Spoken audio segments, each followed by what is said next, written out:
வணக்கம் நண்பர்களே, தமிழ் சபை இந்த வீடியோவுக்கு உங்களை வரவேற்கிறேன். எத்தனை மாற்றங்கள் ஏற்பட்டாலும் ரொம்பவும் ஸ்ட்ராங்காக இருக்கிறது தான் முக்கியம்.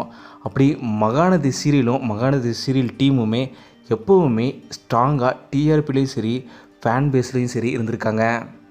அடுத்த வாரத்துலேருந்து பிக் பாஸ் ஸ்டார்ட் ஆகிறனால நேரம் மாற்றம்ங்கிறது இன்றியமையாமல் நடக்க போகுது. குறிப்பாக 9:30 மணிக்கு பிக் பாஸ் ஸ்டார்ட் ஆகிறனால சின்ன மருமகள் சீரியல் அந்த டைமில் இருந்து மாற்றப்படுது. சின்ன மருமகள் சீரியல் 7:30 மணிக்கு மாற்றப்பட போகுதுன்ற தகவல் வெளியே இருக்குது. இதே சமயத்தில் ஆஹா கல்யாணம் சீரியலுமே இந்த வாரத்தோடு முடிகிறனால ஆஹா கல்யாணம் சீரியலை ரீப்ளேஸ் பண்ணி பூங்காற்று திரும்புமா சீரியல் மாலை 6 மணிக்கு ஒளிபரப்பாக போகுது.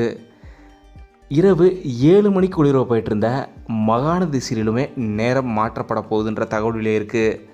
இரவு 7 மணிக்கு ஒளிபரப்பு போயிட்டு இருந்த மகாநதி சீரியல் மாலை 6:30 மணிக்கு நேரம் மாற்றப்பட போகுதுன்ற தகவல் வெளியே இருக்குது.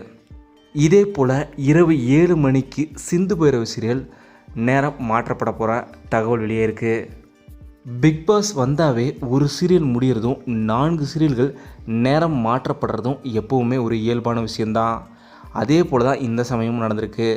ஆனால் மகாநதி சீரியல் இந்த தடவை நேரம் மாற்றப்படும் யாருமே எதிர்பார்க்கல. ஆனால் அது எந்த டைமில் போனாலுமே அந்த சீரியலுக்குன்ற ஃபேன் பேஸ் கண்டிப்பாக அந்த சீரியலோட டிஆர்பியை எப்போயுமே தக்க வைப்பாங்க. இந்த நேரம் மாற்றத்தை பற்றி நீங்கள் என்ன நினைக்கிறீங்க? டிஆர்பியில் திரும்பவும் மகாநதி சீரியல் ஸ்ட்ராங்காக வருமா இல்லை கொஞ்சம் குறைஞ்சிருமா அப்படிங்கிறதையும், அதே போல் எந்த டைமில் கரெக்டாக மகாநதி சீரியல் சூப்பராக செட் ஆகும் அப்படின்றத பற்றிலாம் நீங்கள் மறக்காமல் கீழே கமெண்ட்டில் சொல்லுங்கள். இந்த வீடியோ உங்களுக்கு பிடிச்சிருந்தால் லைக் பண்ணுங்கள், கமெண்ட் பண்ணுங்கள், ஷேர் பண்ணுங்கள். தமிழ் சப்ஸ்கிரைப் பண்ணலாம், சப்ஸ்கிரைப் பண்ணுங்கள். மறக்காமல் பக்கத்தில் இருக்க பெல் ஐக்கானை கிளிக் பண்ணிடுங்க.